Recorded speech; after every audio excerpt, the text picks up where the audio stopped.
Hello, everybody. Welcome to Action Theater Extra Dose. Today's feature is Heartbreak Ridge, directed and starring Clint Eastwood, also Marsha Manson, Everett McGill, Moses Gunn, Ellen Heckhart, Bo Sevenson, Brody Grains, Mario Van Peebles. The list goes on and on. This is kind of action comedy from 1986. And the synopsis reads Clint Eastwood stars as Gunnery Sergeant Tom High- Highway to a Marine who has always found peace more difficult than war.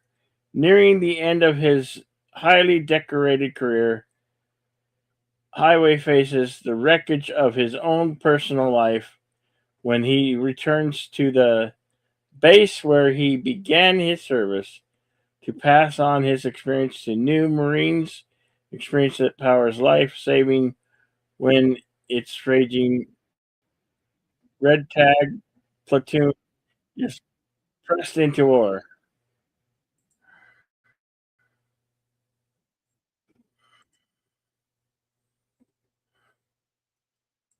All right, deleted scene should be along shortly. Uh, I hope he will. He was just here.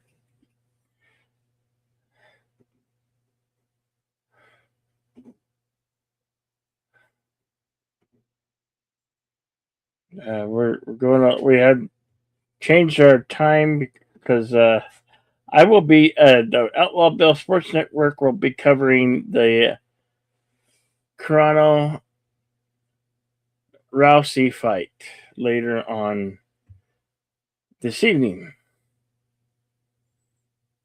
Uh, so if you guys want to follow along, the screen rim's posted right here.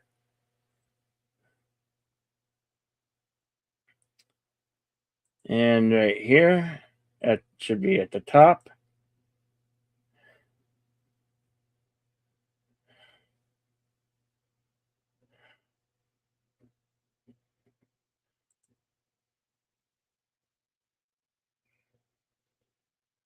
Wait, let's see if you can. Maybe I'll wait for you guys to join us.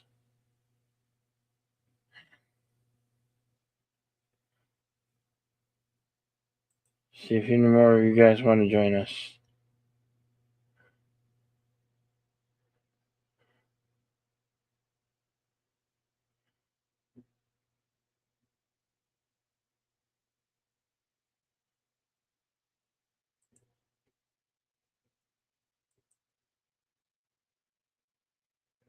All right. Hello. Hello. Can everybody hear me okay now?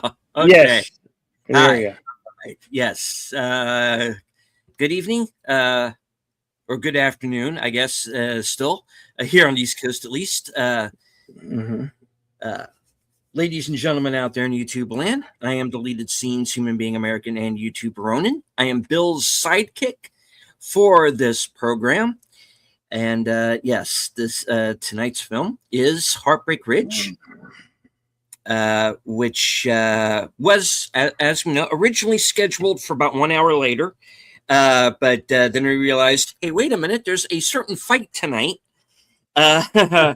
involving two certain ladies Yeah. that are being broadcast this evening. So we're all looking forward to watching that. So we said, yeah, we better get this show over with a little bit quicker. So we pulled it back an hour. And so if Bill hasn't already explained this, because I was offline there for a moment, what we do here is basically this. What you can think of this basically as a DVD commentary, like a fan commentary. Mm-hmm. And because the deal is, while in certain areas of the world, YouTube does allow you to air a film unedited and whatnot, which we would like to do. Unfortunately, we are not allowed. And we don't want to be sued by Warner Brothers, and we don't want Clint Eastwood to send the Marines after us. So here's the story. What we are going to do is we are going to watch the film on Cosme, and this is the link that's up on the screen right now, and it should be pinned to all of our chats. If it's not, it soon will be. So, what we're going to do when the film starts, we're going to put up a banner that says commentary only. So, if you're watching this later on, after we have completed the broadcast, and you want to watch with your own physical copy or on, Streaming. Fandango Home or Amazon or wherever it's available, you can do so, and you can sync up along with our commentary. So that's how we do it. Because the only other way would be we would have to either heavily edit down the movie, put up a bunch of watermarks, or do it like a slideshow, which we don't want to do. So it's not our call. It's a YouTube thing. So my thing would be, don't yell at us in the comments. Go to YouTube and ask them to change their rules, or maybe at least not be as stringent on them. And maybe if enough people say something, they'll listen, and we'll be able to air these things live. But unfortunately, at this point, this is the best we can do. So this is basically just a hangout. You're watching a movie with friends. That's what you're doing. Mm-hmm. So, and of course, we'll be dropping a little tidbits that we know in between, and pointing out certain actors. And I do a trivia section at the end of the film. So join us to the end, and we will. You'll find out a few little things about the movie that you might not know. So, all right. I say enough of my yak, and let's go ahead and get this thing started. Okay, here we go. 5, 4, 3, 2, and go.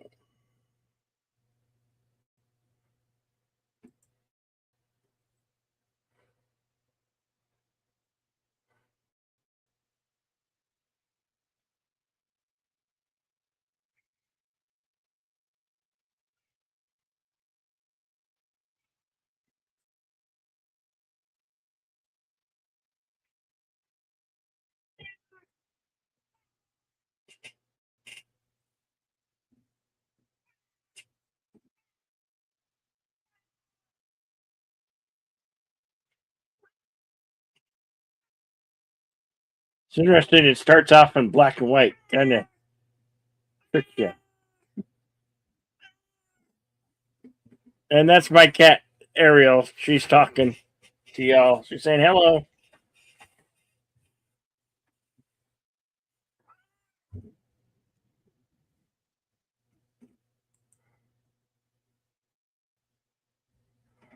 you want to say hello in the chat to Tiffany Swenson, a new name? Hope that you enjoy the film.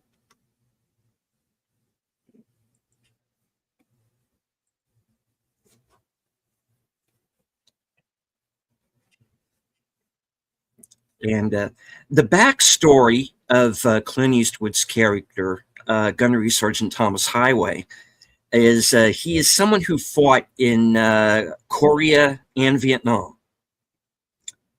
And so you're getting these images from both wars over the credits here. And,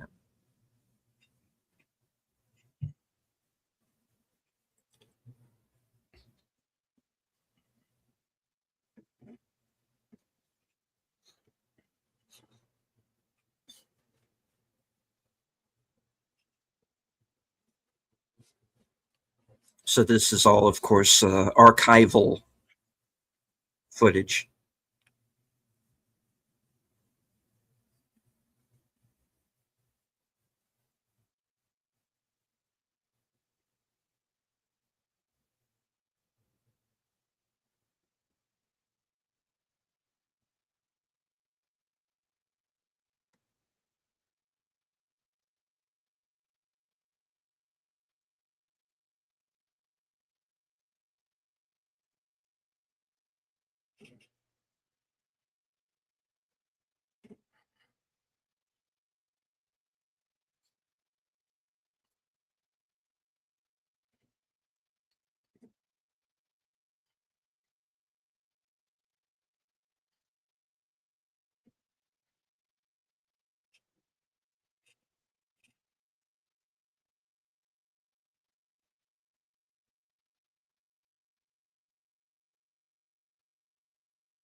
And of course, a lot of these names that you see scrolling by are longtime collaborators with Eastwood, did many of his films. And a lot of them went on to do Unforgiven, his Best Picture winning film.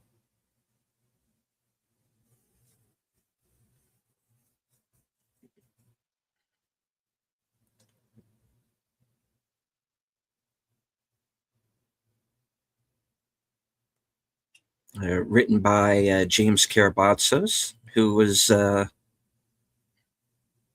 Vietnam vet himself.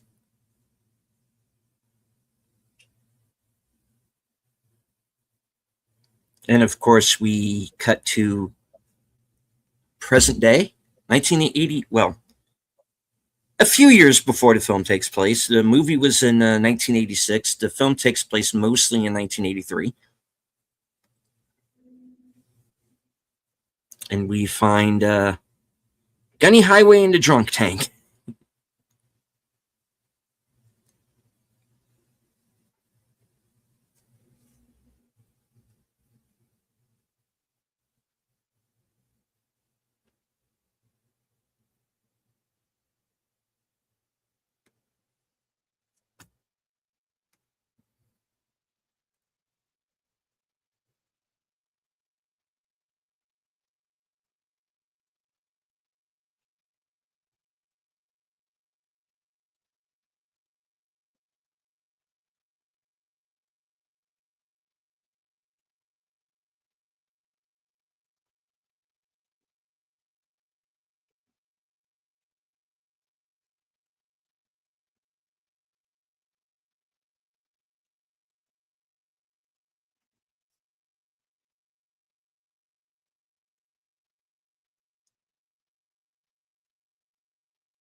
Mhm.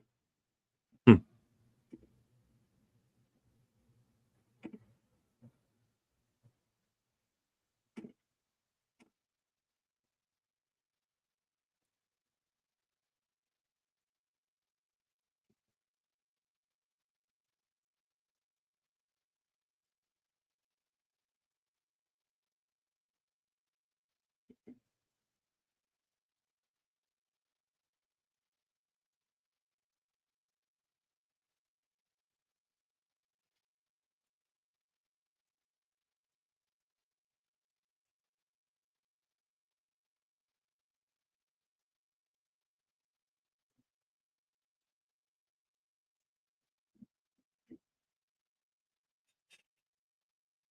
Mhm.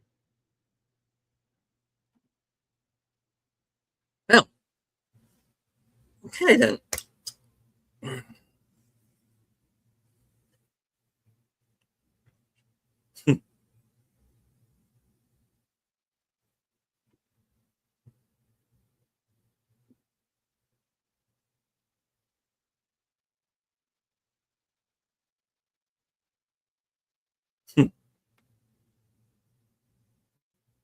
Urinating on a police vehicle.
Yeah. Yeah.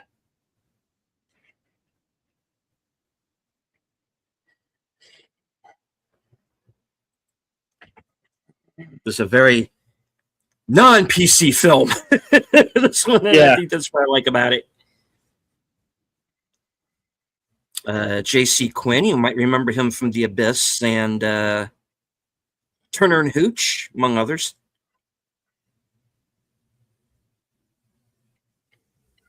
This is one of those movies that's like filled to the brim with a hey, that guy.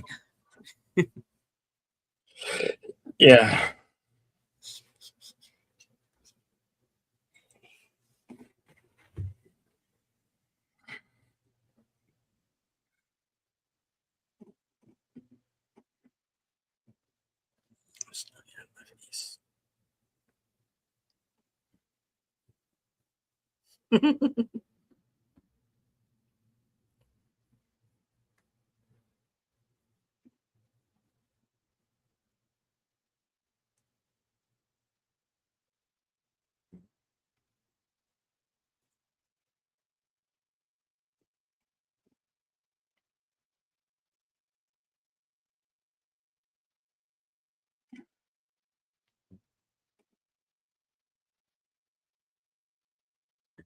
Peter Jason, kind of a mainstay in John Carpenter films.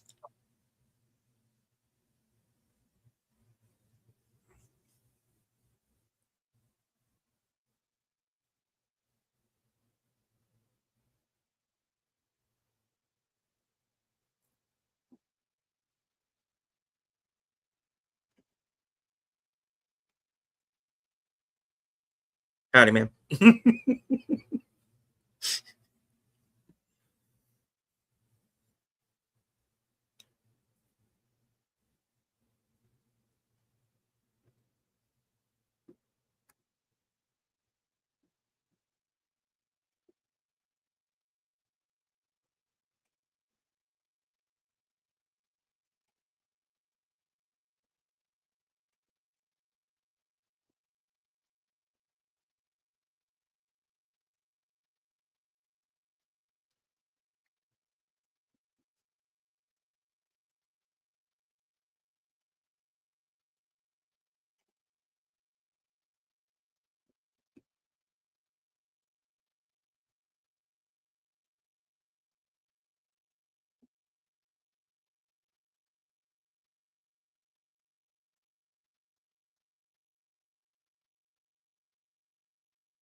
Mario Van Peebles, of course, is Stitch Jones.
Hello to Big Al Presents.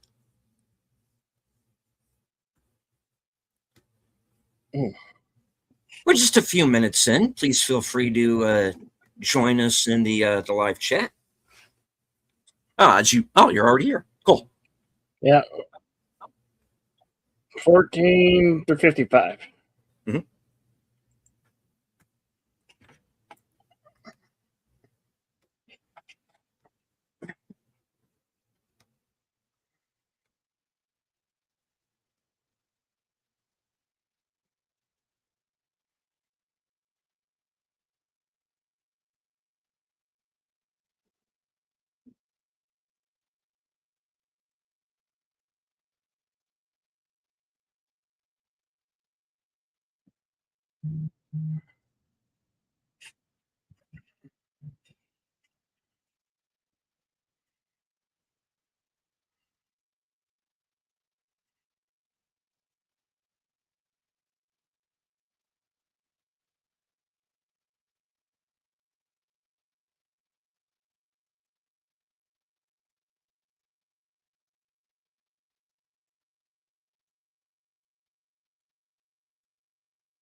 Oh, yes, it was. Thank you. Thank you, Al.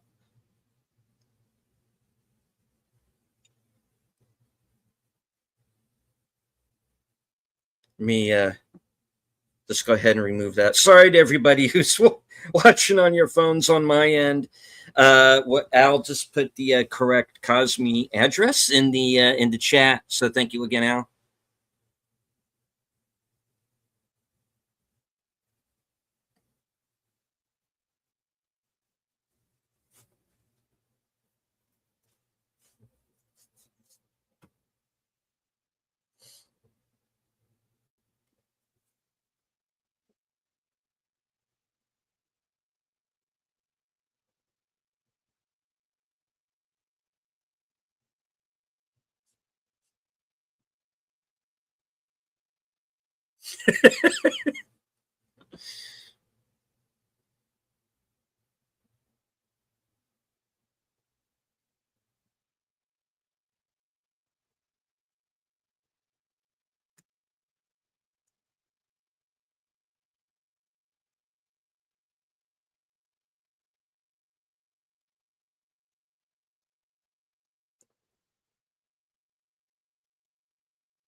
Son of a sea biscuit.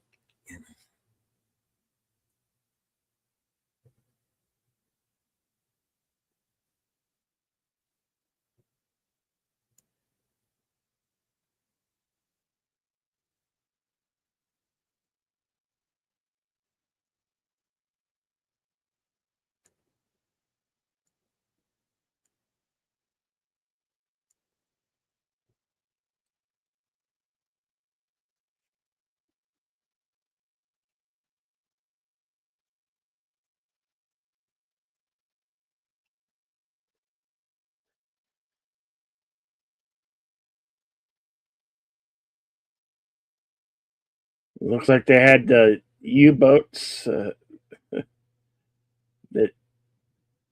on display on the base.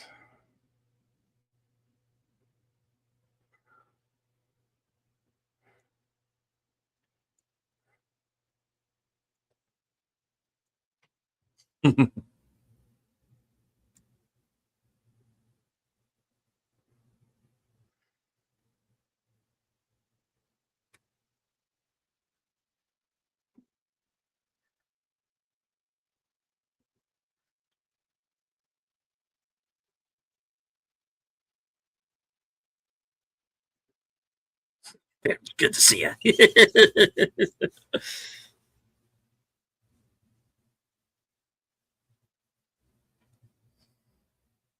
I can't get away from this guy.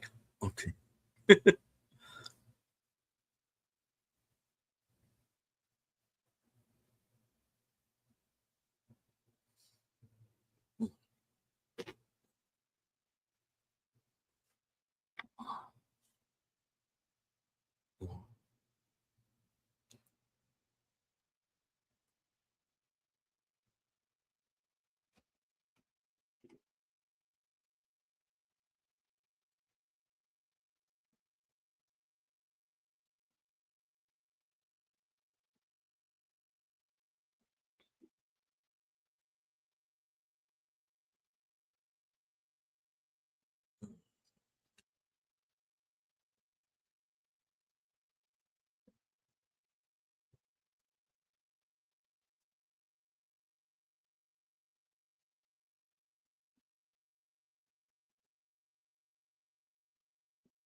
He brought up the supply and logistics thing. This guy in the theater behind me went, mm-hmm.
Hello, Enigma service.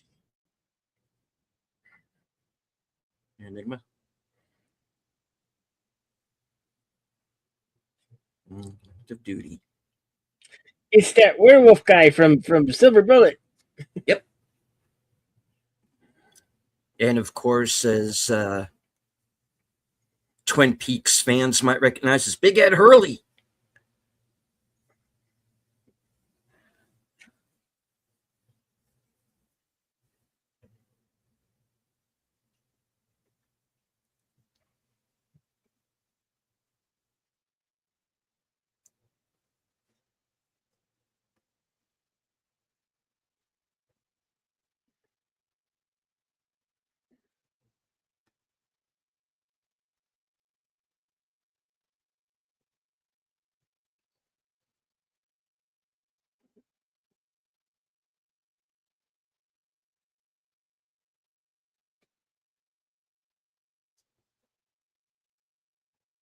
Manner, manner. Mhm.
Whoops.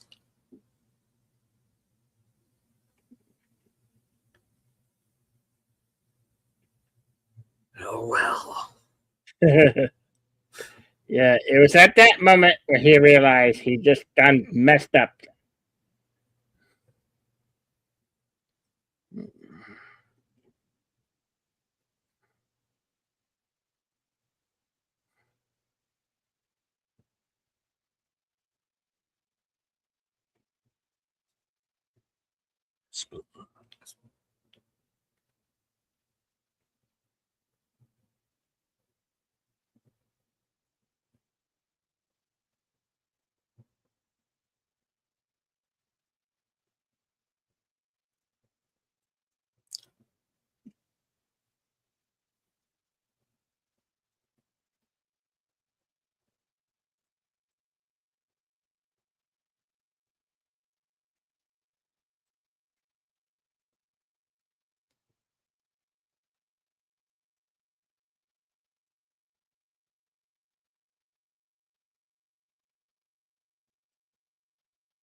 Hello to Jessica Hosmer.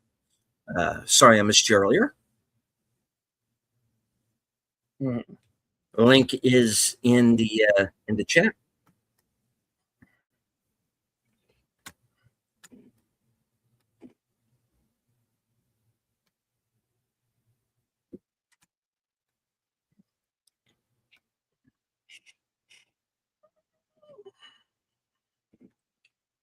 Mhm.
I freaking roll. Yeah, look who it is.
She played the mom in Max Dugan Returns.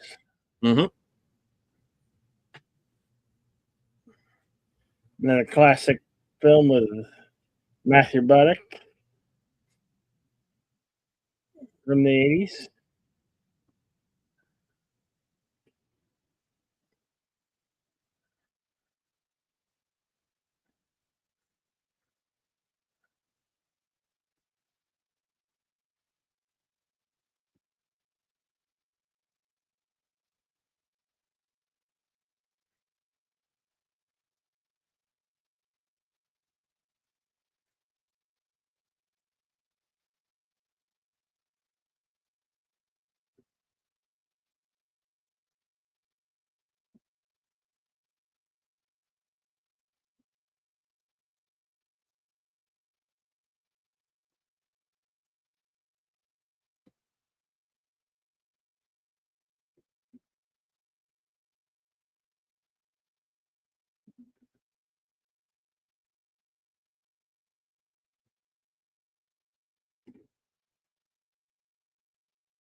You deny everything.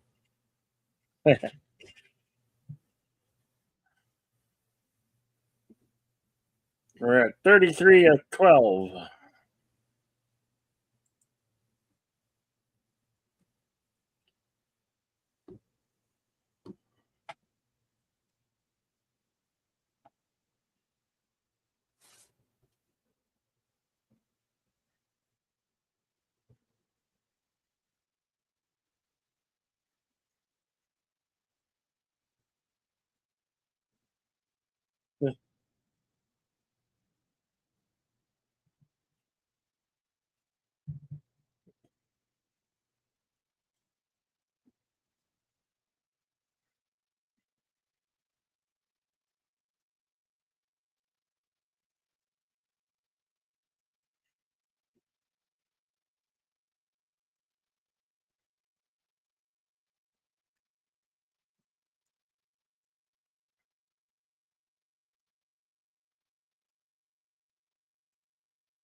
Now, the a little bit of irony. I'm going to go ahead and let a bit of trivia go right now. The interesting example of irony in this film is that Bo Svensson is playing a character who makes it very clear he doesn't like Marines very much, but he was one in actual life. So,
in case you're wondering, that means thank you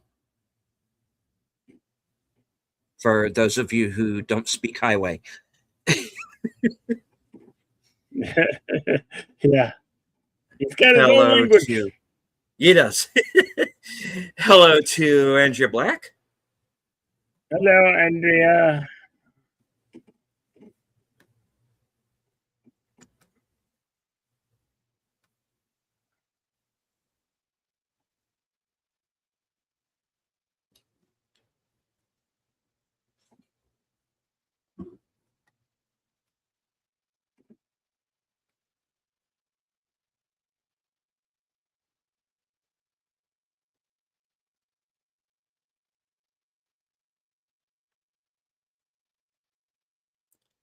Unfortunately, you ain't it.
What if I got eight?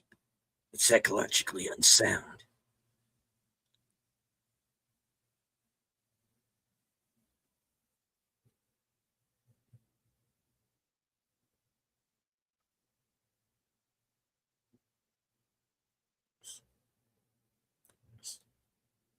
Prophylactic Ajax.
Hello, ma'am.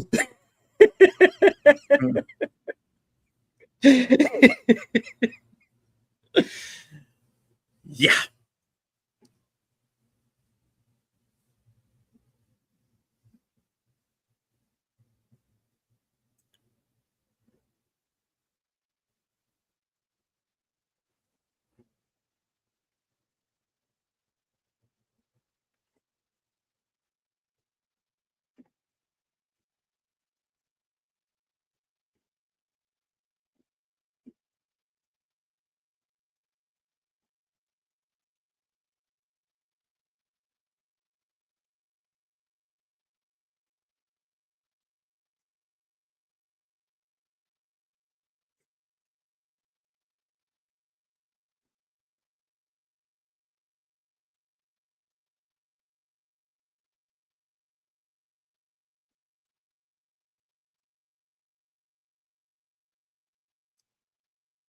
You through?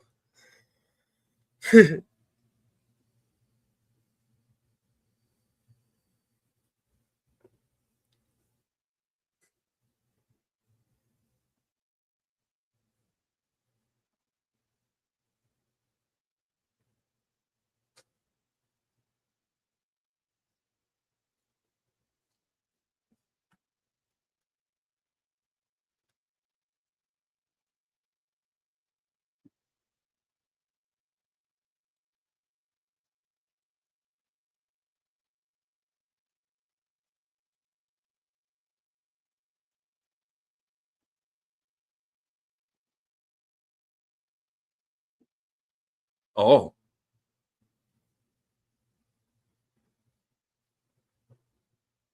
Heartbreak Ridge.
I thought it was for when you absolutely positively had to kill every last motherfucker in the room.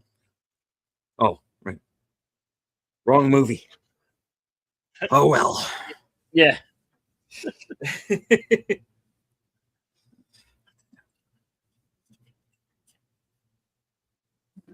4604.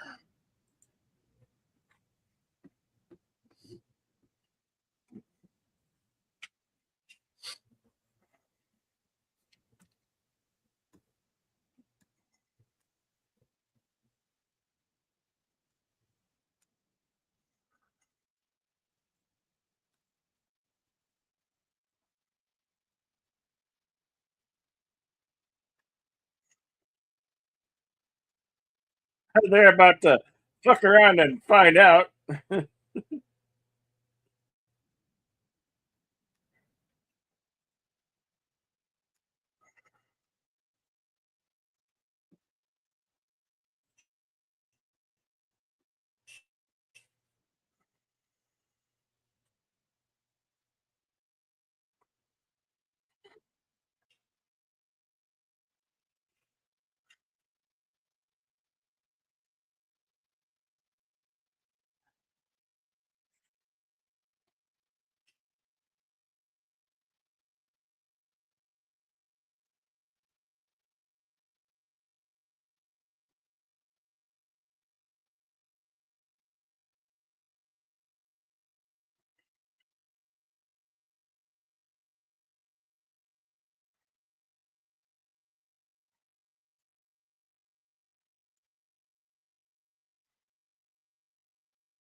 Alrighty. Am I the only one seeing a spinning circle right now?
He has to run circles around the whole platoon.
That'll wake you up in the morning. Hello.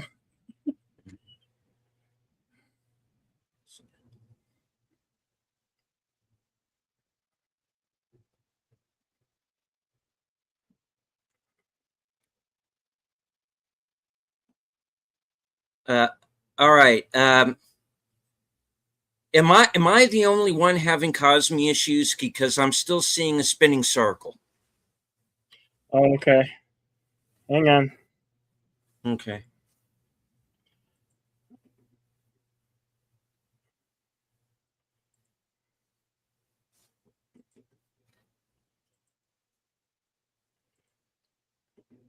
The last thing I saw before it started, Bill, was when they were on the obstacle course, Yeah. and he's shooting at them with the AK.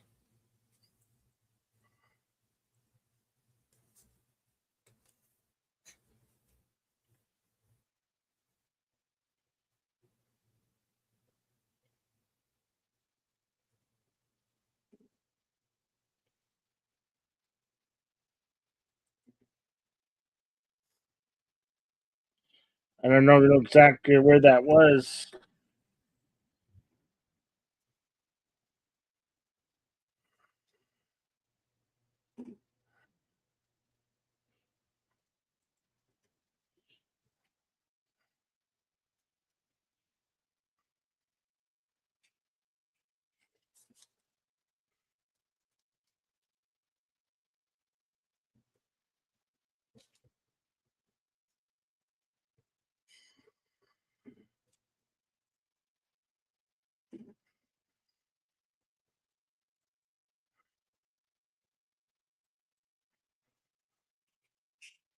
How about now? Yeah, I see it now. Yeah.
He got knocked the heck out.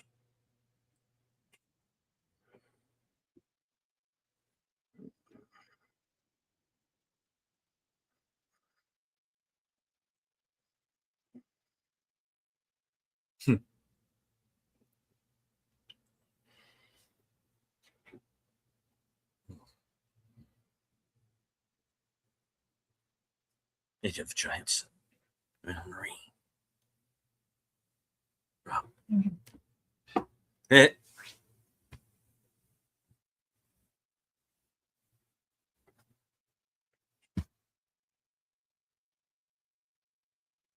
yeah.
Wow.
If you say so.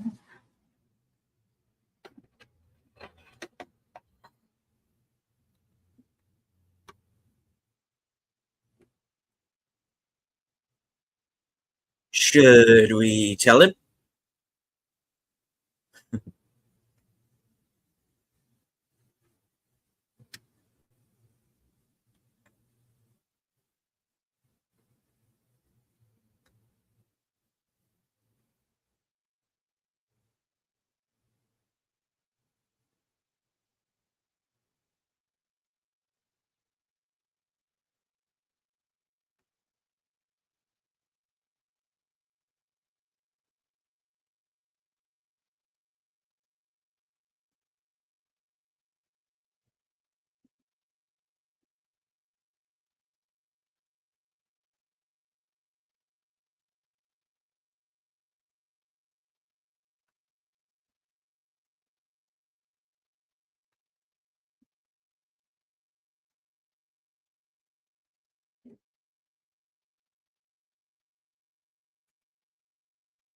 Yeah, back there.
What part of life as you know it is over did you not understand? Yeah.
Heartbreak Ridge. Oh,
And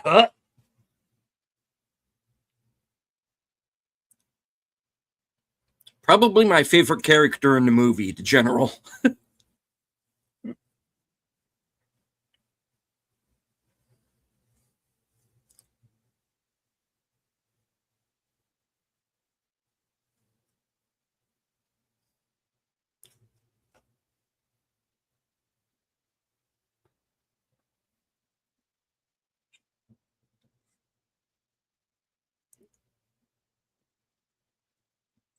Sam did it, sir.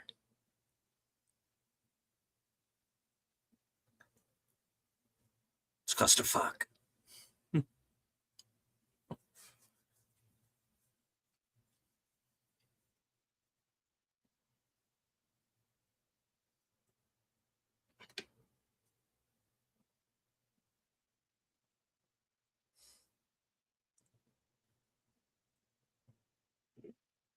By the way, this movie was the first time I ever heard the word clusterfuck. I was probably Really? too young to be watching this at the time, but yeah.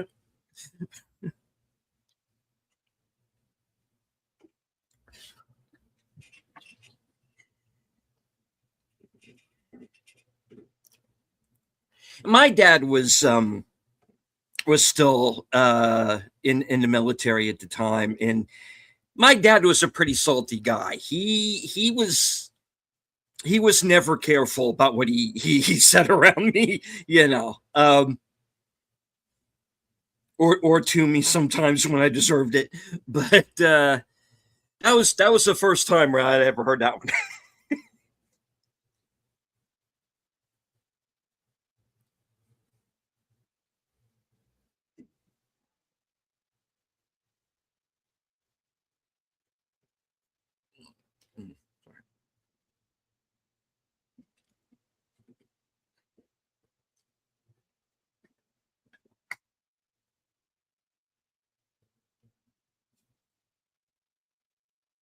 And Aponte is played by Ramon Franco, who around this time was in the Tour of Duty TV series, which was kind of the first major TV series to cover Vietnam.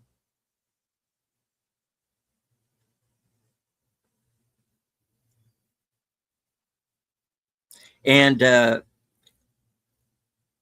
he's also in Once Upon a Time in Hollywood. If you blink, you miss him. But he's there.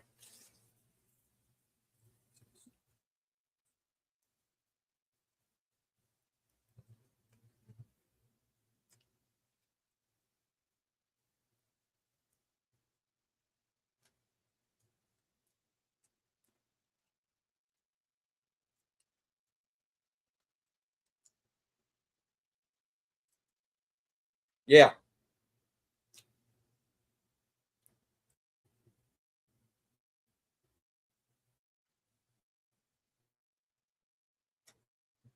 absolutely, none whatsoever.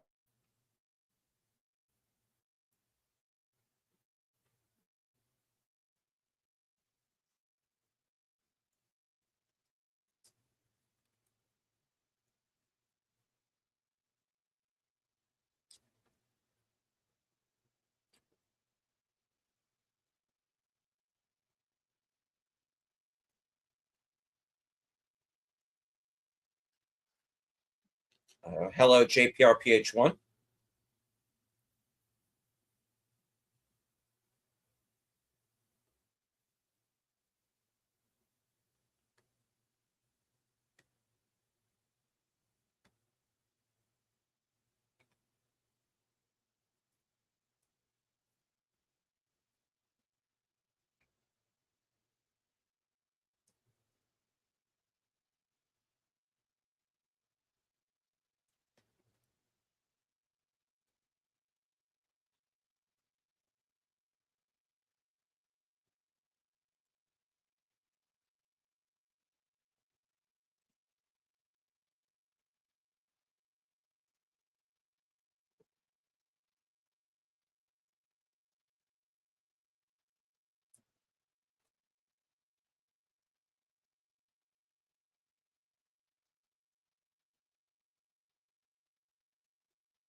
Timestamp, 1 hour, 12 minutes, 17 seconds. Mm-hmm.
And hello, Gambit first.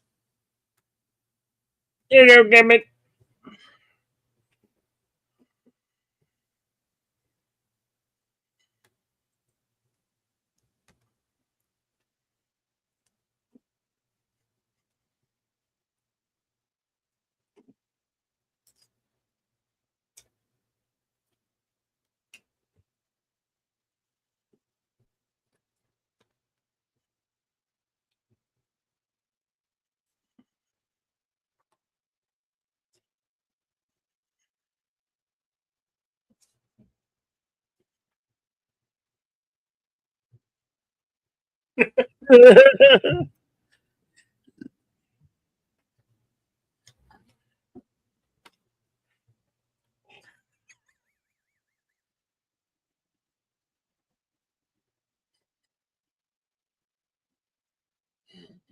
This is so much more cost effective than an actual marriage.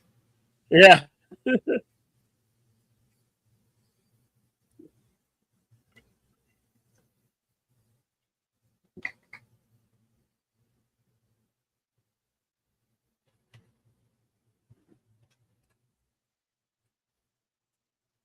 They're a little bit chicken. Yeah. Bastard.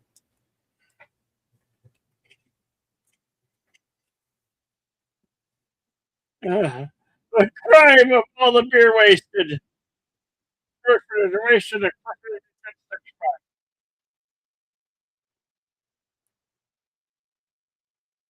Meanwhile,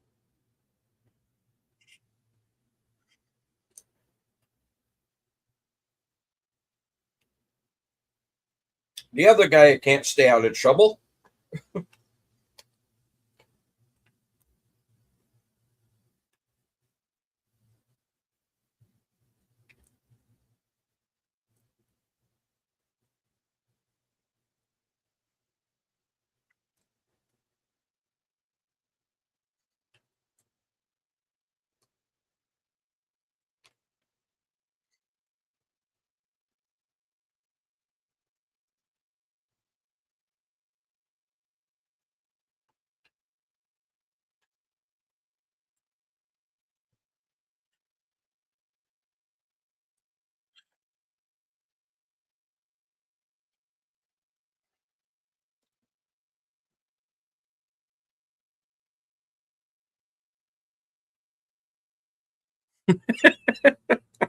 Oh no, I'm not. Ah, shit.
Yeah, I agree, Gambit. Hello to True Rock Creations. And yeah, I might get a little loud tomorrow night.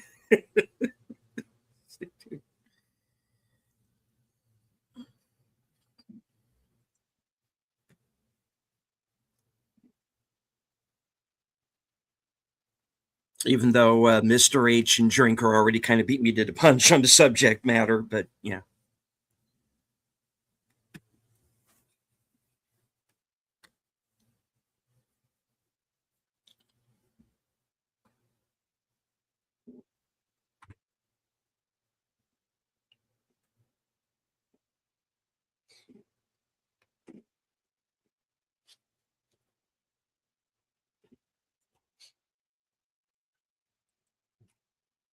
And now we get the backstory.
Yeah, okay, Dexter.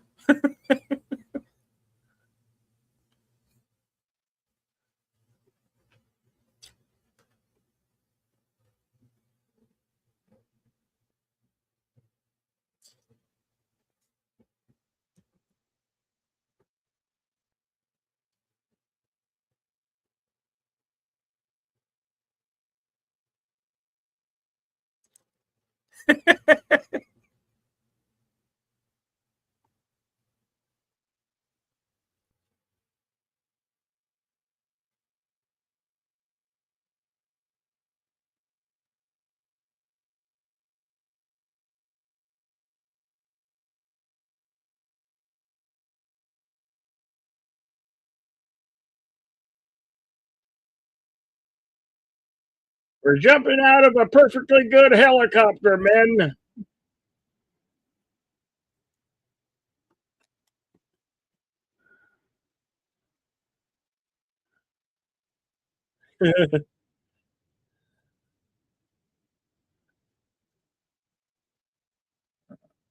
And that was definitely one to remember, Chirok.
Boys will be boys.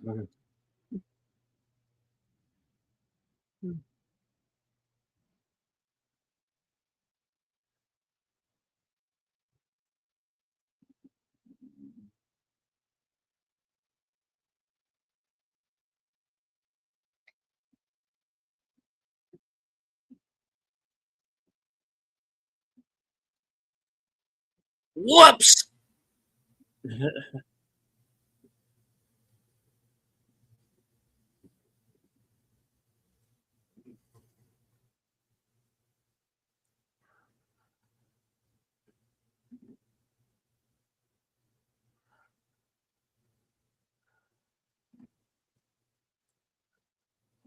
Yeah, Daddy overcame.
Nope.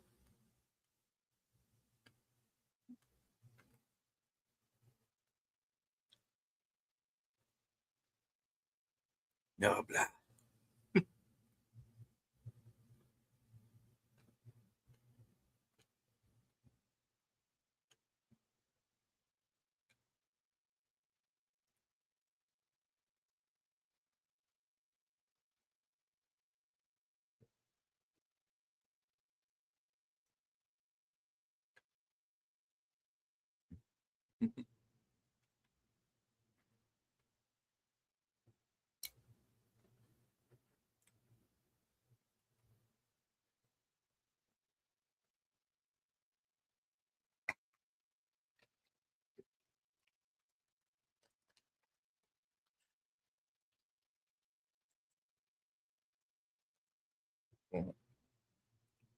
Timestamp 1 hour, 31 minutes, 50 seconds. Yep. We're approaching the end of our second act here.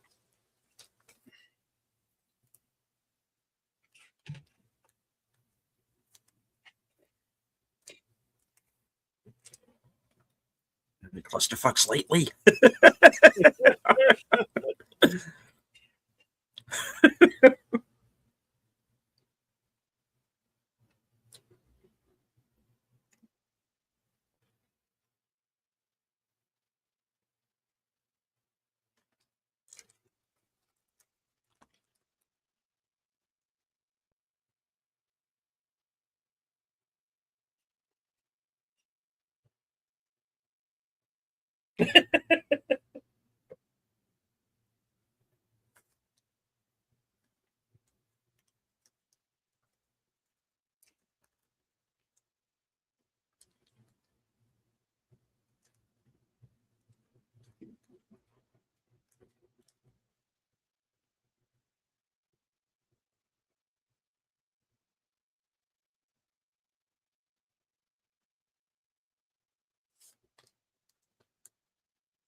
Hello, Tommy and the Guinea Pig Collective.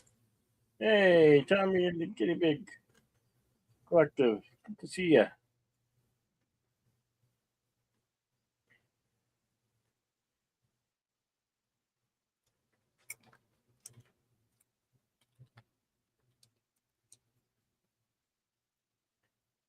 Of course, the thing to remember here is we didn't get an answer to that question.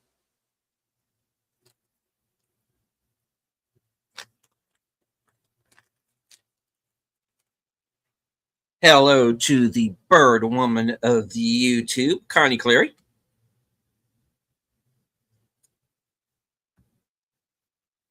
And welcome to our third act of the film.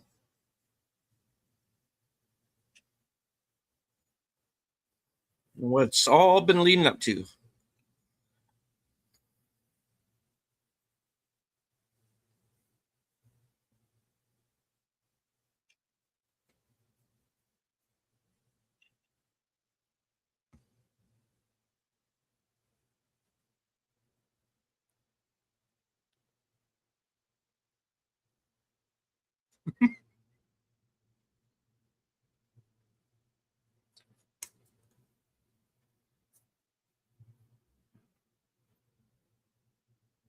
Yeah.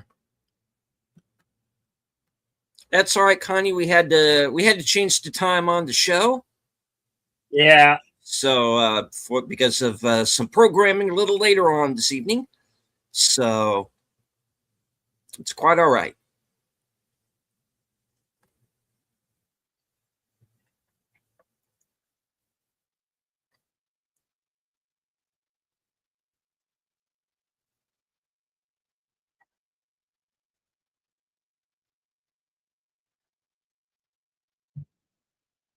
Uh, Tommy says, without Eastwood, I think this movie would have stunk.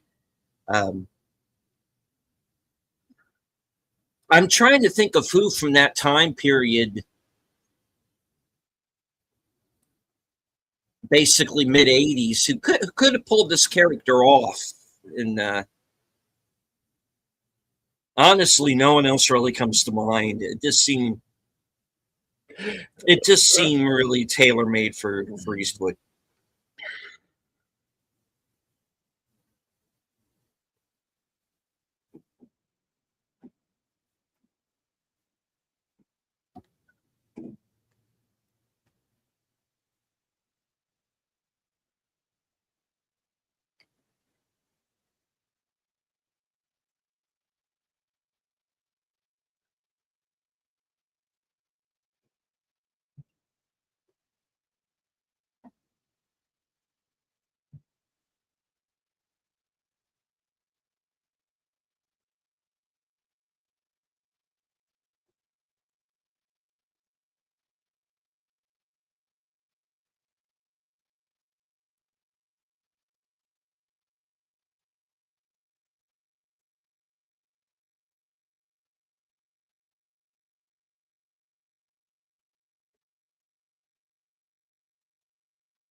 Here we go.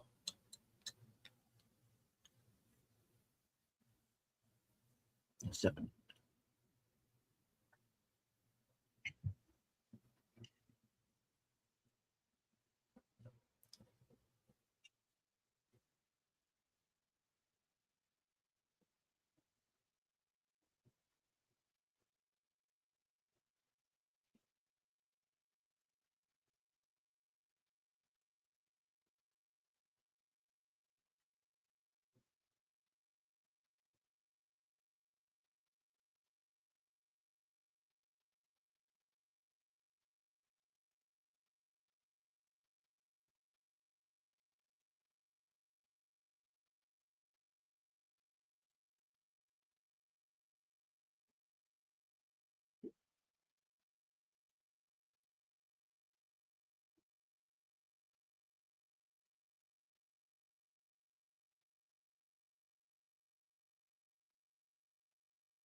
Hello.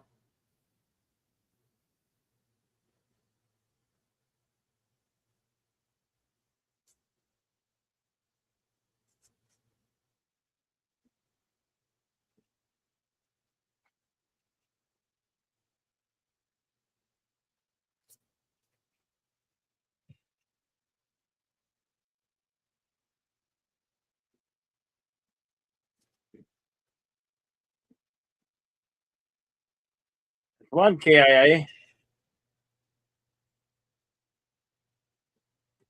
3. Oh, 3. Okay.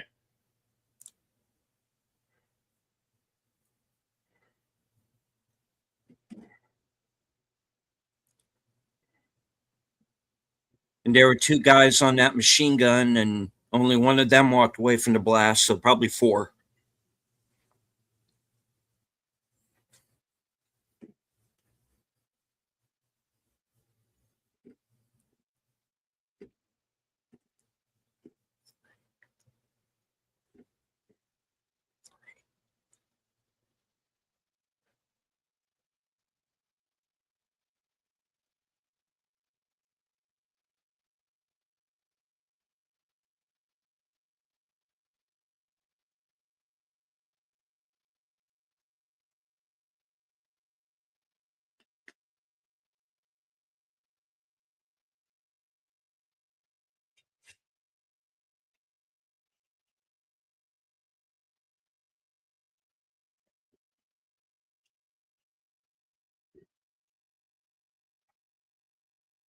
M60, the gun of Rambo. Yeah. But tonight will be the weapon of one Swede Johansson.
Alas, poor Yorick. Ah!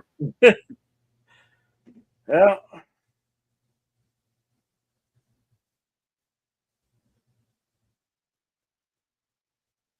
a little bit jumpy, isn't he? Yeah, a little bit.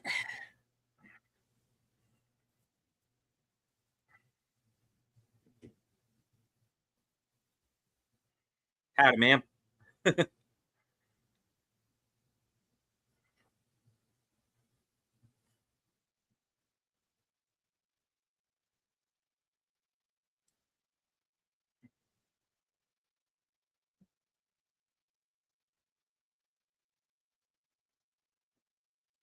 Hey, oh, wait a minute. They're college kids? Oh, never mind. Our mistake, as you were. As you were.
Uh, no, I haven't come across that, Tommy, but I have an ad blocker, so it's not really an issue for me.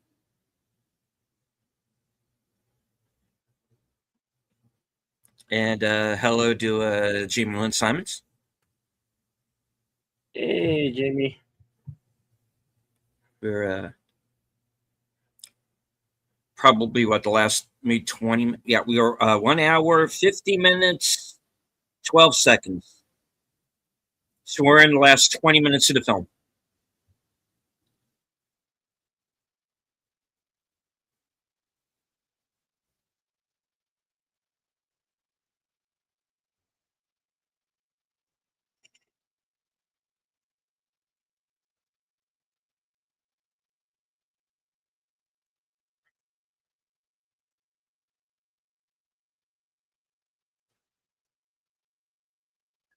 Not the place to be when the opposition has a tank.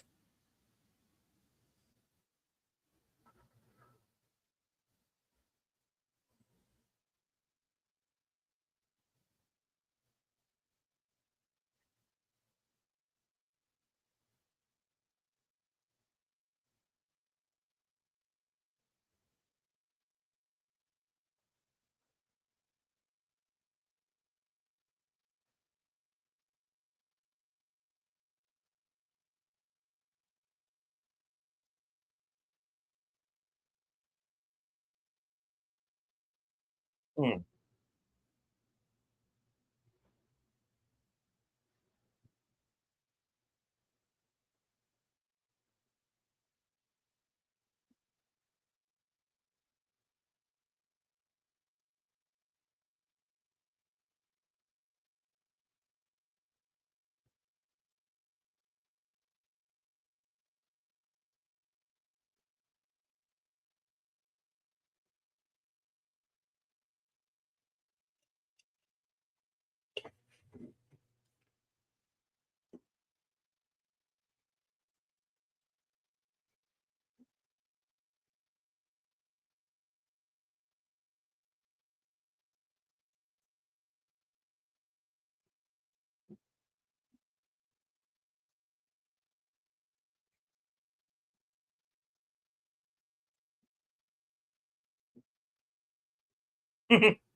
Say what?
Everybody got that?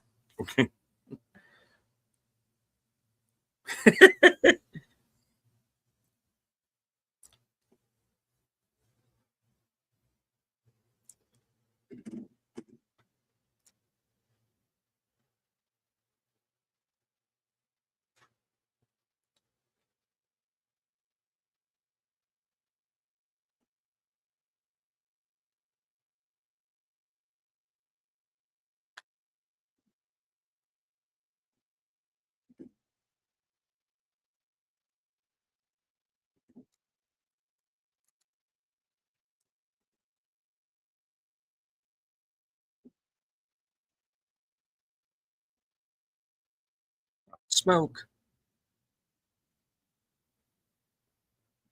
Ow.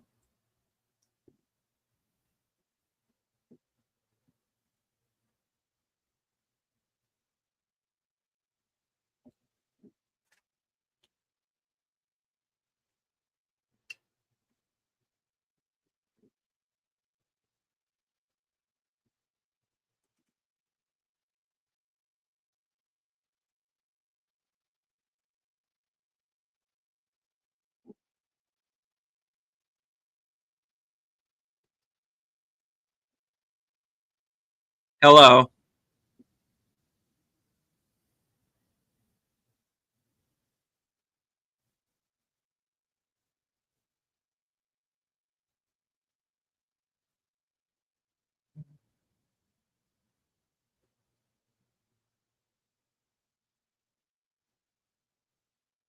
Not dead yet.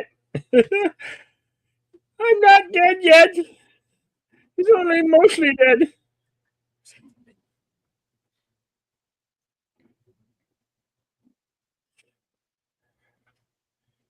Takes a lot to kill this old Marine.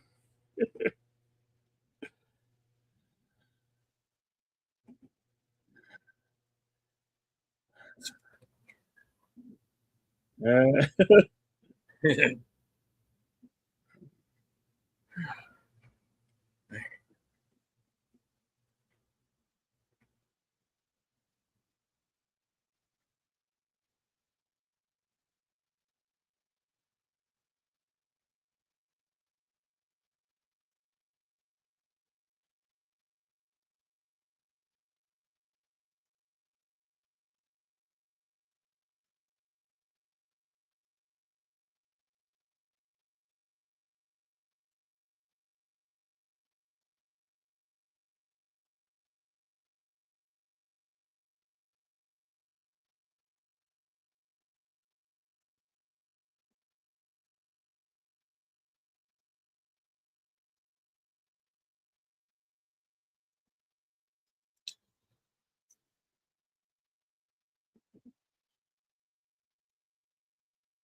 They're bad guys. Nobody here but us good guys. Signed, United States Marine Corps.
Due respect, sir. You're going to bore the hell out of me.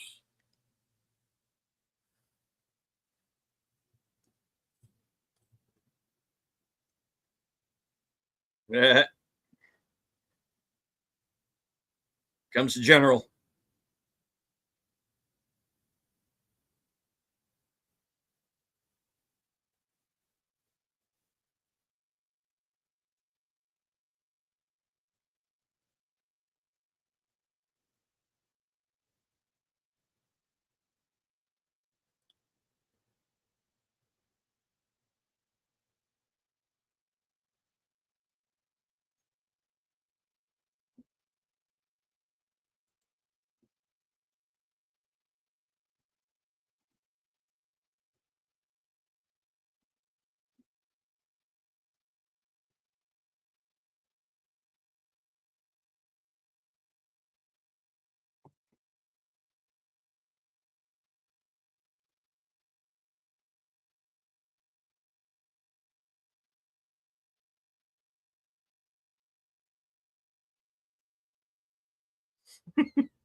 Yeah.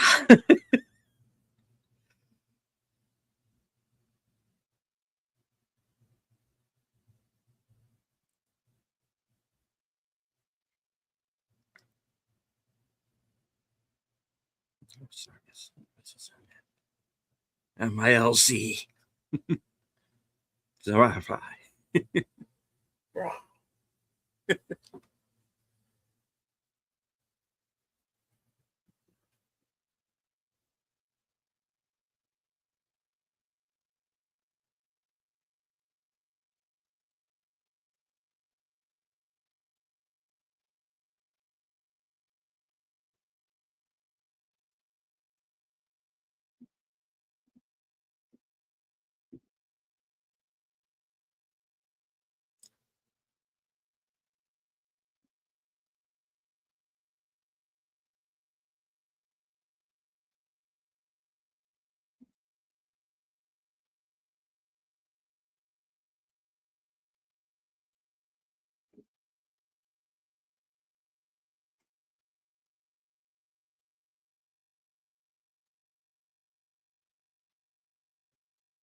And that's Heartbreak Ridge.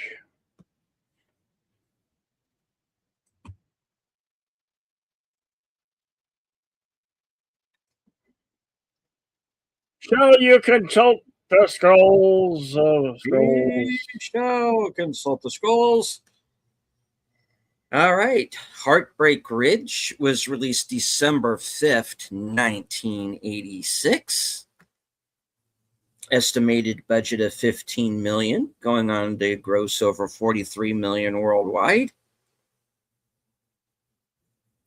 Was nominated for an Academy Award for Best Sound. Won the BMI Film and TV Awards for musical score. And Mario Van Peebles won an NAACP Image Award for Best Supporting Actor in a Motion Picture.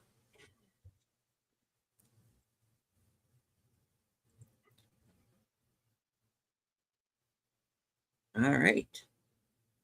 Filming locations included the Marine Corps Air Station, El Toro, California, for the final scene, the airfield during the homecoming. The USS Iwo Jima for the amphibious assault ship. Marine Corps Base Camp Pendleton, California, for the Quonset huts, Camp Sliga. Camp San Mateo 62 area, Camp Pendleton. Agua Dulce, California, for the Roadside Cafe. Halfway House Cafe, 15564 Sierra Highway, Santa Clarita, California. The Swallows Inn 31786, Camino Capistrano, San Juan Capistrano, California. And Puerto Rico in place of Grenada. And a Wagon Wheel Bar, San Clemente, California. All right, on to the trivia. The title Ayatollah of Rock and Rolla was also used to describe the feudal warlord Humongous in The Road Warrior. The sequence involving the bulldozer was based on a real event.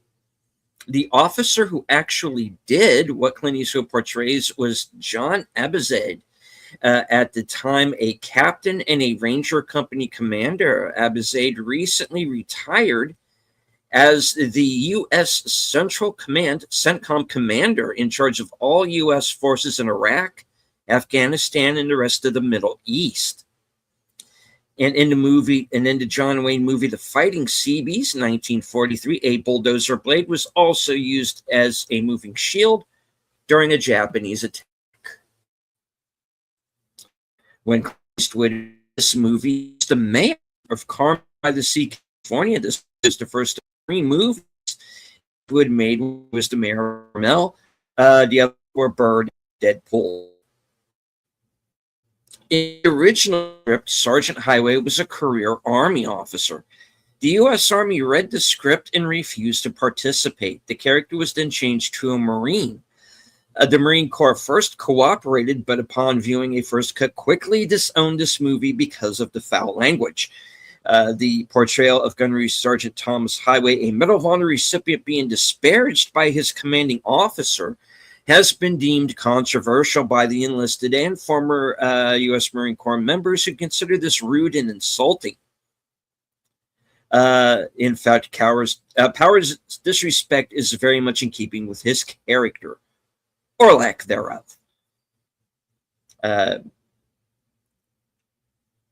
I remember that being a major bone of contention. Is like for somebody, an officer, whatever, disliking the guy or not, does not talk to a Medal of Honor winner that way.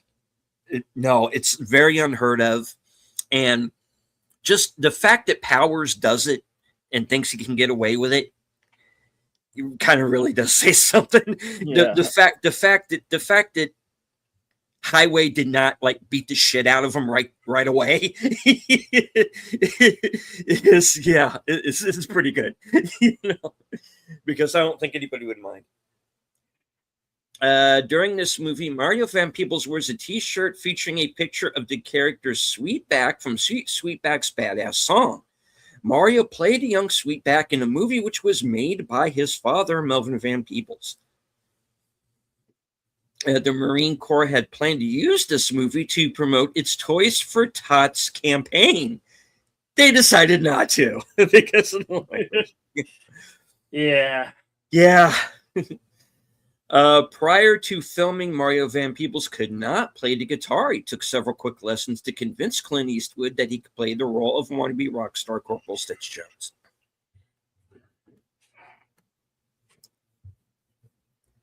The U.S.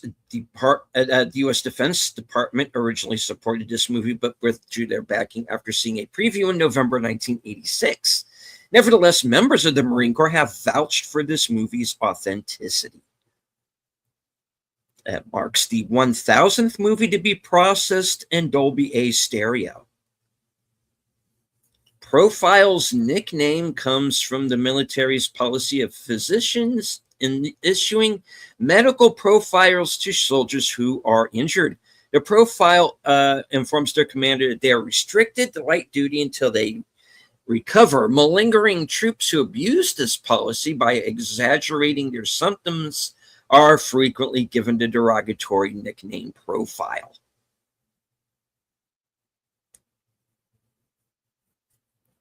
The Battle of Heartbreak Ridge was actually fought mostly by the U.S. Army's 2nd Infantry Division. The battle became infamous after the division commander ordered the 23rd Infantry Regiment and an attached French infantry battalion to stage a disastrous frontal assault straight up Heartbreak Ridge.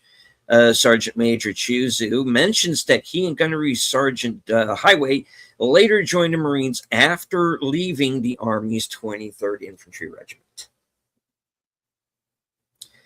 Part of a mini cycle of Hollywood movies made during the early 1980s centering around military cadet training. The movies include Taps, Stripes, Up the Academy, The Lords of Discipline, and An Officer and a Gentleman. Then the mid to late 80s saw a few more, Biloxi Blues and Full Metal Jacket among them.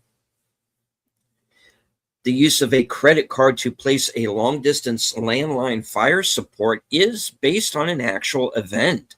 in Operation Urgent Fury grenade action, a U.S. Navy SEAL rescuing the Governor General placed a calling card call to SOCOM, which brought an AC-130 gunship to bear on an APC that was firing on them.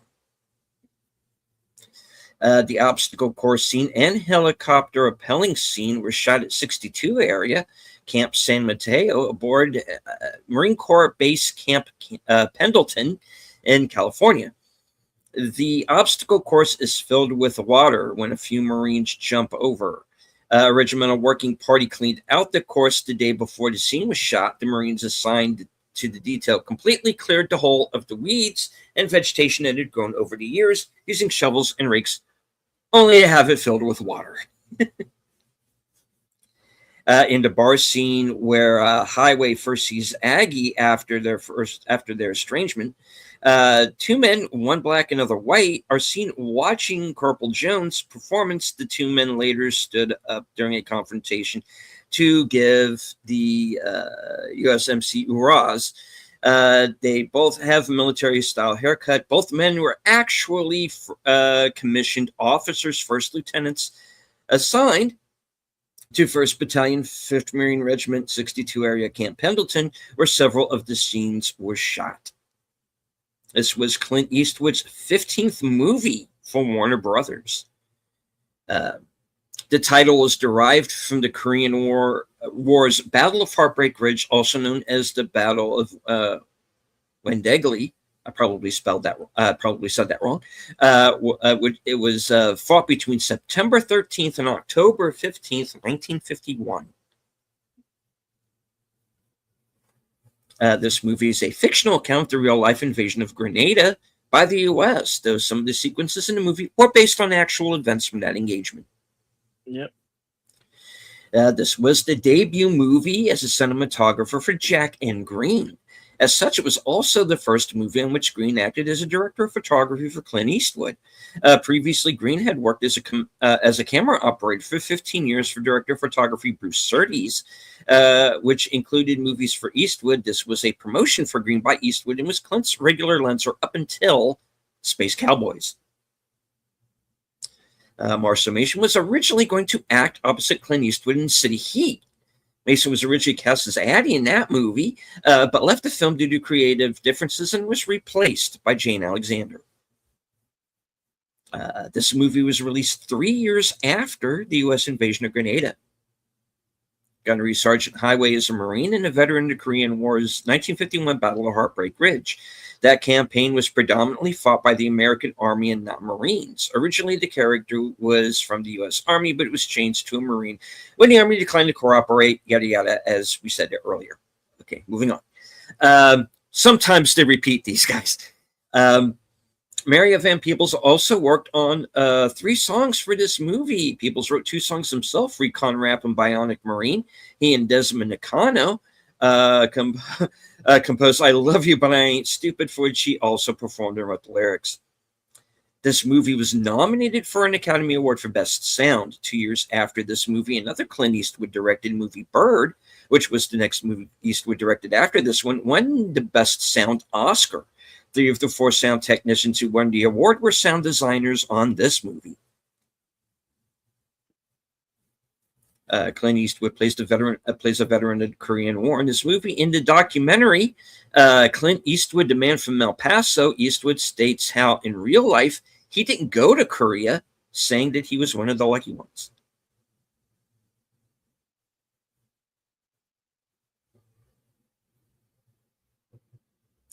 And if you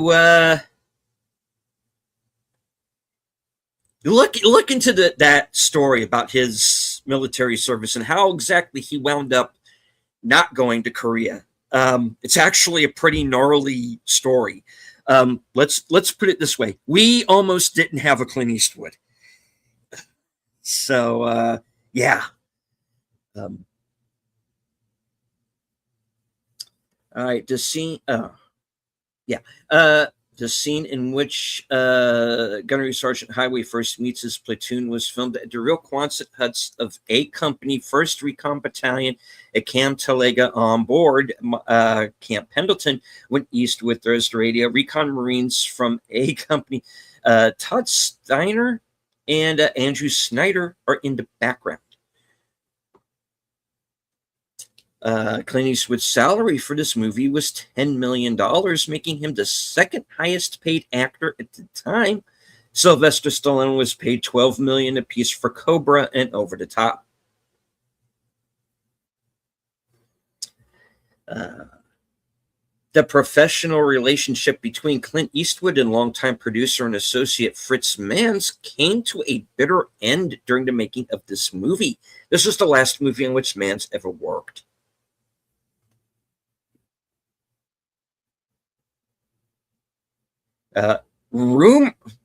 I'm just going to read this the way it's said, guys. Who knows? Clint got around. I'm just going to say that right away. Okay. All right. Rumored Eastwood mistress Rebecca Pearl makes a cameo as guess who? The chick in the shower. Yeah. Okay, moving on. In preparation for the film, Clint Eastwood and executive producer Fitz Manns did on-site research with the Marines who showed respect for Manns due to his status as a Korean War veteran, but none for Eastwood, even taking shots at the actor because he stayed in California the whole time as a lifeguard. Eastwood threw a tantrum, became so enraged he had his secretary fire Manns over the phone. When Manns went over to El Paso to collect his belongings, the lock on his office had been changed. His possessions were sitting outside next to a dumpster.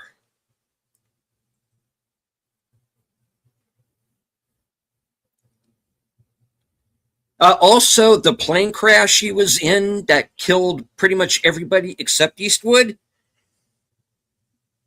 that kind of led to him not going, you know, because he had to A, recover, and B, testify to what happened.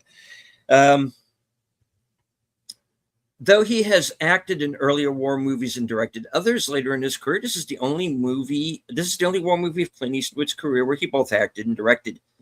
All of the Marine musicians in this movie were actually members of the 1st Marine Division Band. Due to the filming schedule, some members were in the officer club scene, but not the final homecoming scene. The official credits do not mention the 1st Marine Division Band at all.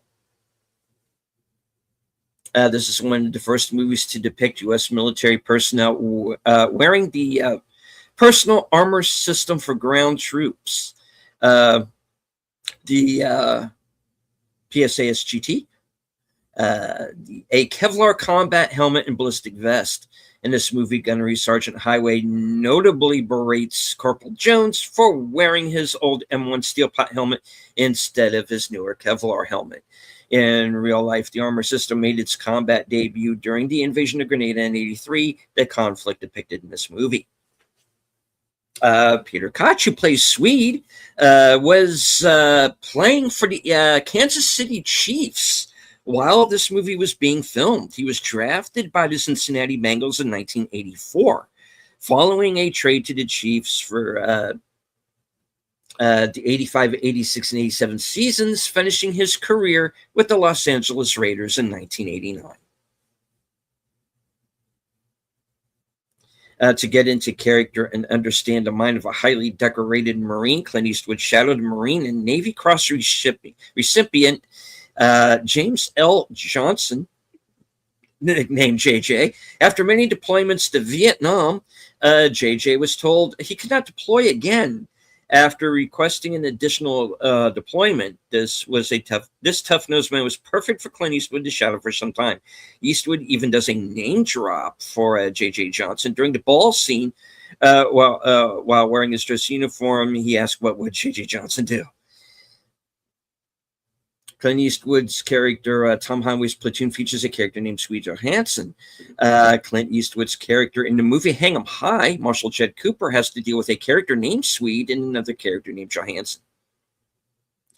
The cast includes 2 Oscar winners, Clint Eastwood and Eileen Heckart, and 1 nominee, Marcia Mason. When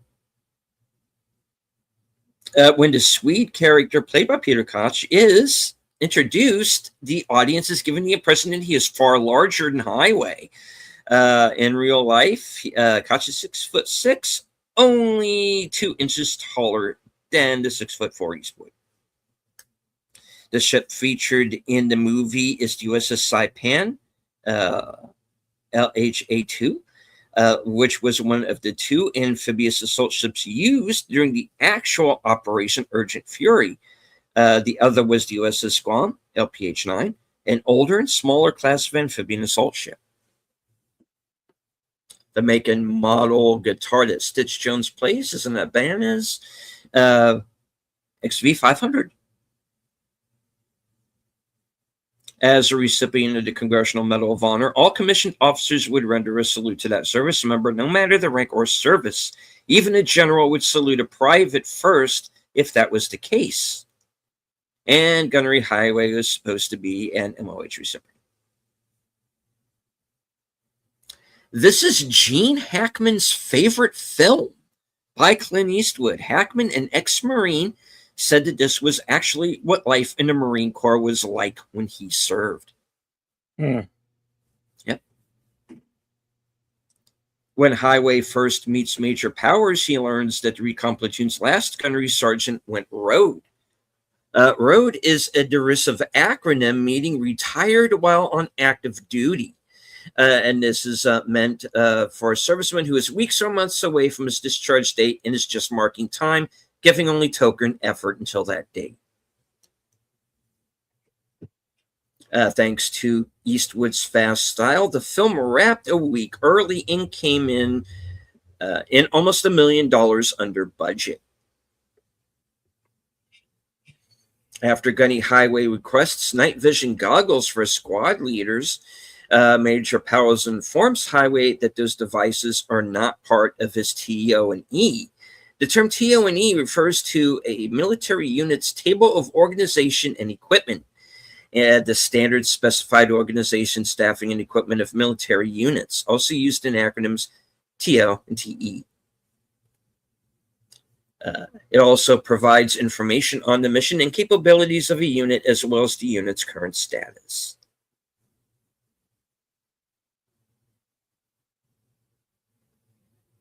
Bill Murray was offered a part in this movie, but turned it down because prior to this movie, he had made the movie Stripes and felt that he would be typecast if he did this one.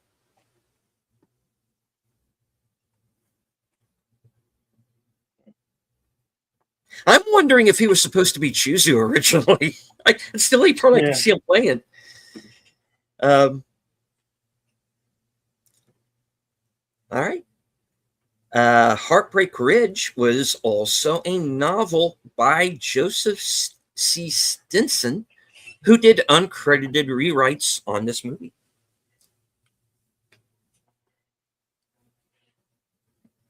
And as I mentioned during the film, example of irony, the Marine-hating bar owner Roy Jennings is portrayed by Bo Svensson, who was in real life a Marine Corps veteran. All right. That's it. That's all I got. Scrolls are closed. Okay. The scrolls are closed. All right. Well, thank you for the scrolls. If you guys want to come back, if you guys are interested in the fight night with Rousey versus Chrono, right here on the Outlaw Sports Network, we will be broadcasting that live here and in the Cosby Room. So if you guys want to check that out, come back. And the fight's scheduled to go at 6 p.m. Mountain Standard Time. About an hour and a half. 5. Yeah, almost hour 15 minutes. Anyway, thank you all for coming. Join us tomorrow for Western Cinema Presents, the first part of Gettysburg. And as I always like to say at the end, always, always remain excellent to one another. Party on, and we'll see you at the fight. Over to you, Dilly. All right. As for myself, well, I'm going to be listening in on Bill's show there, at least for a little while, because I have tickets tonight for the horror movie Obsession by fellow YouTuber Curry Barker. So I'm going to be checking that out tonight while I have the opportunity. And so I'm going to have a review for that coming up. I will, of course, be joining Bill tomorrow for part 1 of Gettysburg. And also tomorrow night at 8 p.m., my program, Unscripted. And if you stay through the till the end here with us over on my channel, you will be redirected back to Bill's channel for the show. So, all right. Enjoy the fight. Hope that you enjoyed the movie. Do want to remind everybody once again, due to YouTube's copyright guidelines, we were not able to show the movie live, but it is available on Fandango at Home. It's available on physical media, and I'm sure plenty of other places. So, yeah. All right. And as I always say at the end of every program from HQ, our second home office in Arizona, in all points north, south, east, west, and beyond, good night. Take care. Stay strong. Be safe and healthy, because this is how we win. And of course, thank you to everyone who joined us in the chat or who stopped by during the show. We had over 100 people, so thank you very much. And hope that you enjoyed the show. Hit the like, share out the stream, and good night.